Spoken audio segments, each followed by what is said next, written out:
بسم اللہ الرحمن الرحیم۔ السلام علیکم ناظرین، آپ تمام دوستوں کا ہمارے YouTube channel WK Islamic teaching academy میں خوش آمدید۔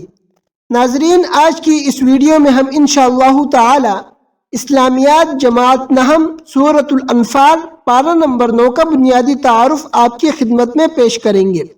سب سے پہلے ہے سورۃ الانفال کا بنیادی تعارف۔ پہلے نمبر پر سورت کا نام، اس سورت کے 3 نام ہیں۔ نمبر 1 سورۃ الانفال، نمبر 2 سورۃ بدر، نمبر 3 سورۃ الجہاد۔ سورۃ الانفال اس وجہ سے کہ اس سورت میں مال غنیمت کا ذکر کیا گیا ہے۔ سورۃ بدر اس وجہ سے کہ یہ سورت غزوہ بدر کے موقع پر نازل ہوئی ہے۔ سورۃ الجہاد اس وجہ سے کہ اس سورت میں مسلمانوں کو جہاد کی تیاری کا حکم اور مسلمانوں کو جہاد پر ابھارنے کی ترغیب دی گئی ہے۔ دوسرے نمبر پر ہے نام رکھنے کی وجہ، یعنی اس سورت کا نام سورۃ الانفال کیوں رکھا گیا، اس کی 2 وجوہات ہیں۔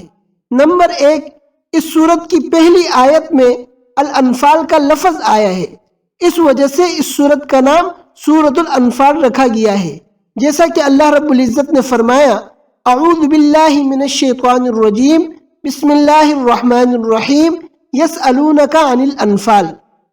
دوسری وجہ، الانفال کا معنی ہے مال غنیمت۔ چونکہ اس صورت میں مال غنیمت کی تقسیم سے متعلق احکامات بیان ہوئے ہیں، اس وجہ سے اس صورت کا نام سورۃ الانفال رکھا گیا ہے۔ تیسری بات، ترتیب نزولی۔